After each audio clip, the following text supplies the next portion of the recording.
Last time on Take One, we talked about some UTP New Year's resolutions and all that we missed over winter break.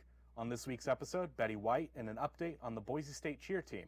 And just for laughs, Pushin and some ridiculous pickup lines.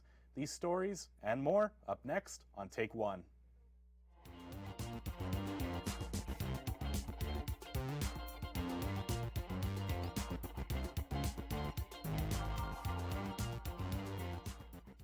Welcome to Take One. I'm Skylar Nations.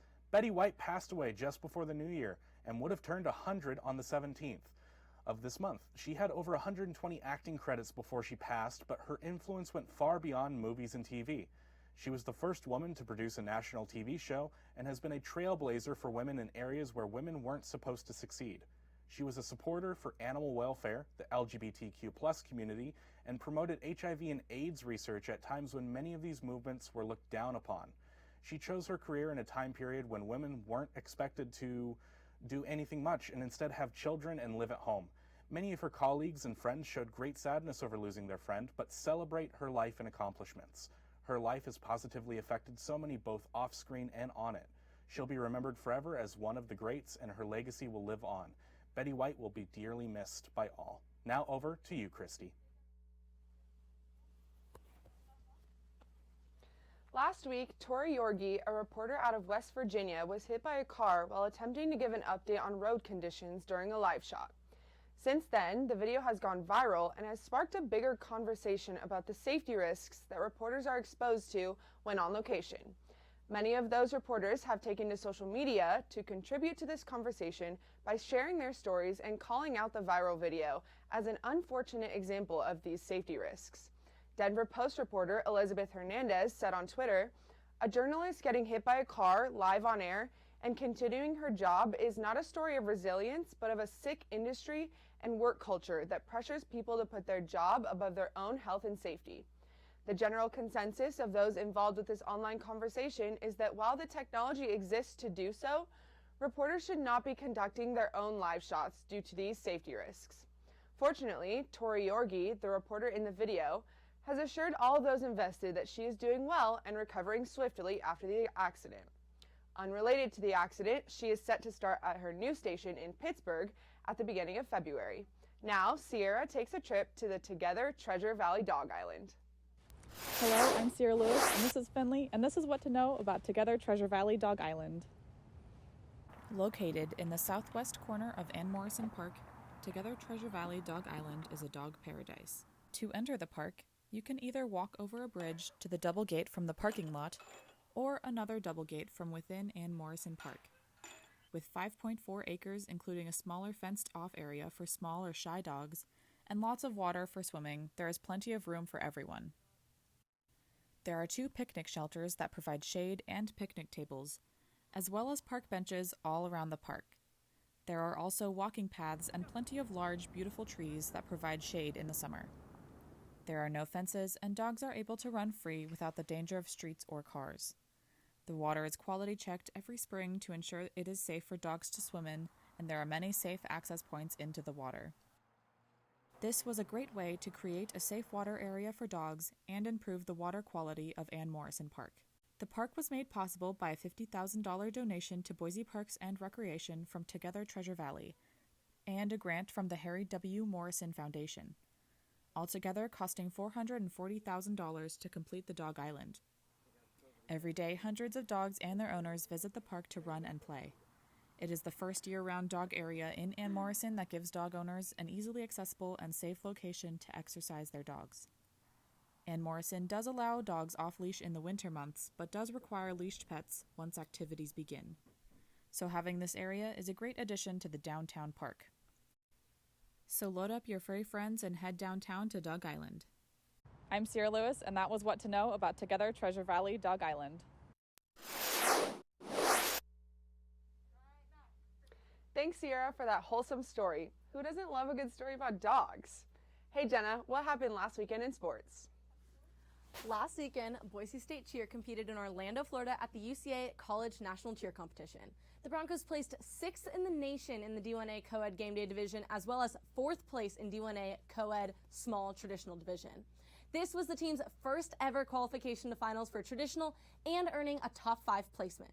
Something also exciting is that Boise State was the only Mountain West school to qualify for UCA finals. A topic that has received an abundance of conversation regards the LSU Tiger Girls hip hop routine.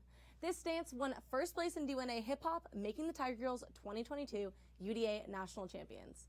Not only was the dance absolutely iconic, but it spoke volumes regarding the inequality of dance and cheer athletes across the nation compared to their male counterparts. After being denied the opportunity to compete at Nationals last year, LSU Tiger Girls returned to UDA with Sierra's song Like a Boy, serving as a powerful performance raising awareness of this issue.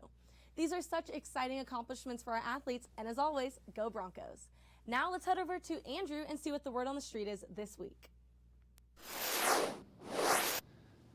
Thanks, Jenna. So today we'll be doing a little segment we like to call Word on the Street, where we ask random students a word of the day and see if they can guess it correctly. So today I am with Ben Luca. Nice to meet you, Ben. So the word that I will be asking you is sanguine. If you need me to spell it out, I can do that for you. Sanguine. Yeah, can you spell it? I just want to see if you can. Yeah, Sanguine. Okay, can you use it in a sentence, please? Yes, okay. I would be feeling very sanguine after my crush told me she liked me. Okay. Is it like a synonym for happy? Because like there's that Uzi song, Sanguine Paradise, and it's like a happy. Yeah, it's a good song. It's a good song.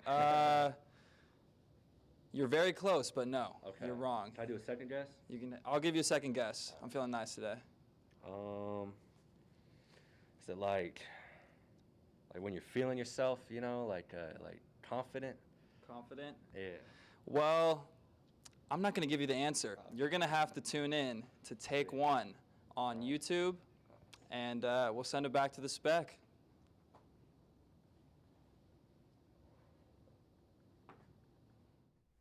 Wow.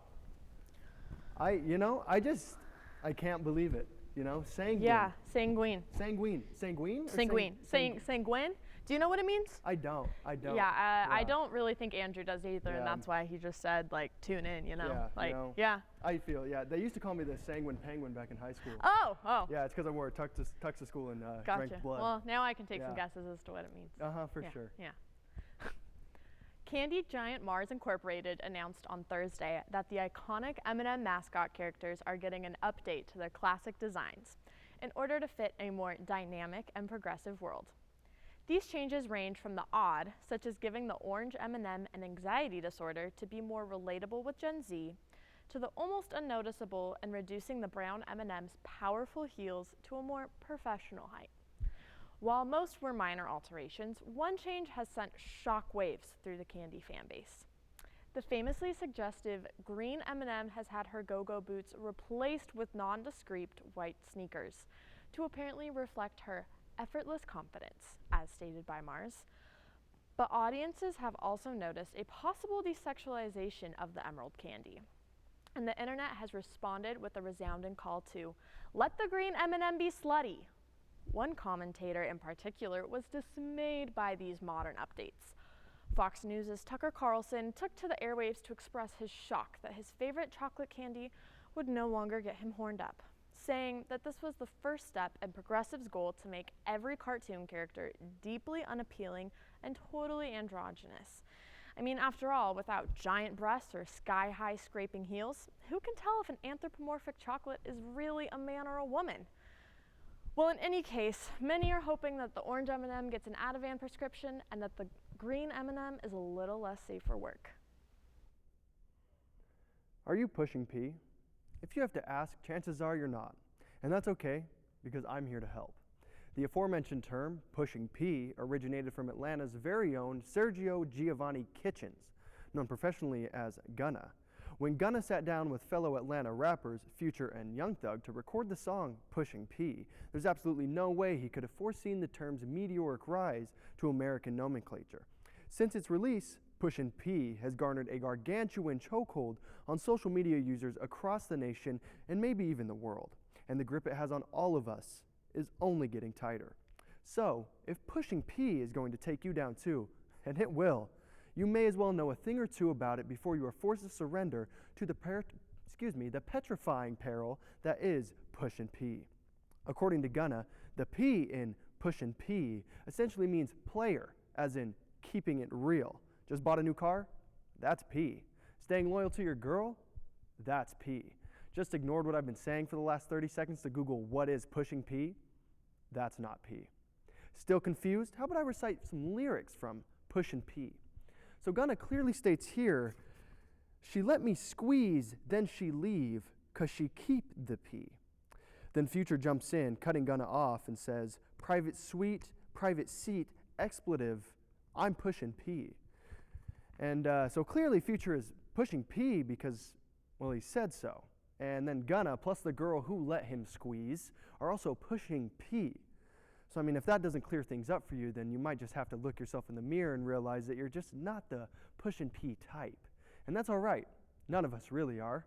I mean, Pushin' P was a song made by famous people for famous people, and no matter how many TikToks you watch or pictures you post, you will truly never be pushing P.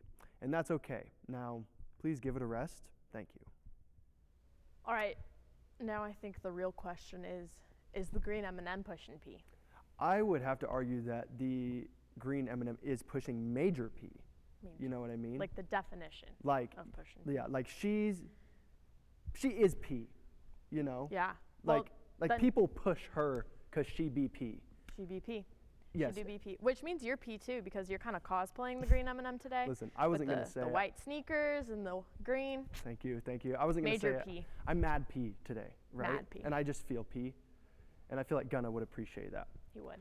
But enough about that. Now, the love gurus of Take One are going to make oh my goodness, make fun of some classic pickup lines.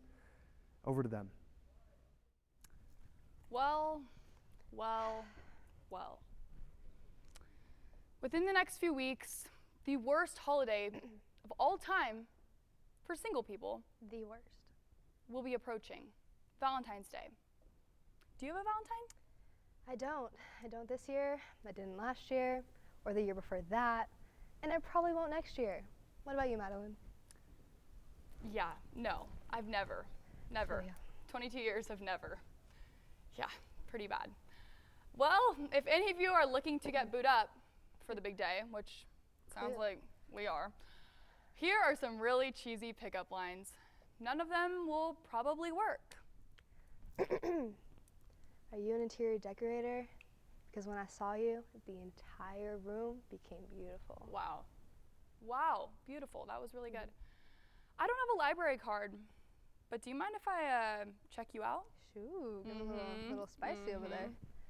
Is your daddy a baker? Because you got some nice buns. Ooh, that would work I like really that well on on like a gym crush. Oh, for sure. Or like, for sure. I mean, spice it up, maybe a work crush. I know everyone has one, so probably will work. Do you work at a coffee shop? Because I like you a latte. Yeah, I don't know about that one. Yeah. You have to be a coffee lover for it. Oh, for sure. A latte lover. Yeah. Really. Like if you're in the coffee shop, maybe, but I don't know. Yeah. If you're a potato, you'd be a sweet one. Ooh, Right? little potato Idaho, state yeah, themed. Probably for would work sure. well These on Idaho campus boys, here. they might love it. They probably will. I must be in a museum because you, sir, are a work of art. Oh, classic, classic. Love that one. You're like pizza. Even when you're bad, you're good. Oh, I love that. A little cheesy, if you cheesy, ask but me. still love it. Can't go wrong. Do you have like a go-to pickup line?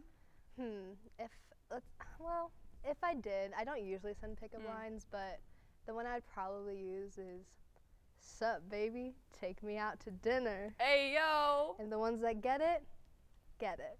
And the ones that don't. And if you don't, well then you ain't pushing P. Make sure to tune in within the next couple of weeks for some relationship advice from us two. It's going to be a new segment. Clearly we are experts. We're super good at it. Let's send it to our friends in the 360 studio. In a weird turn of events, Microsoft has bought Activision Blizzard for $68 billion. That's a billion with a B. The announcement was made January 18th, and the deal is supposed to come to completion next year in 2023. So what does this mean in terms of the Activision Blizzard lawsuits and issues that we have covered? It means this. It's reported that CEO Bobby Kotick will be stepping down once the deal has been finalized. So all those protests and petitions asking for Kotick's removal sort of worked. However, it's not completely sunshine and roses, as Kotick is reportedly going to make a minimum of $215 million for his departure. Yes, the man who let racism, sexism, and even assault run rampant in his company will be slapped on the wrist with hundreds of millions of dollars in fines. That's not that great. That sad fact aside, there is an upside to this with the purchase. Xbox Games CEO Phil Spencer has made it clear that with this purchase, they hope to clean up these companies and create a wonderful workspace for anyone to work in, regardless of race, gender, orientation, or religion. And that's all the time we have for today. Thanks to all the crew and writers for this episode. I'm Skylar Nations. I'm Christy Amstutz. And I'm Jenna Vitamonte. Join us next time where we'll discuss Nathan's fashion. We'll see you next time on Take One.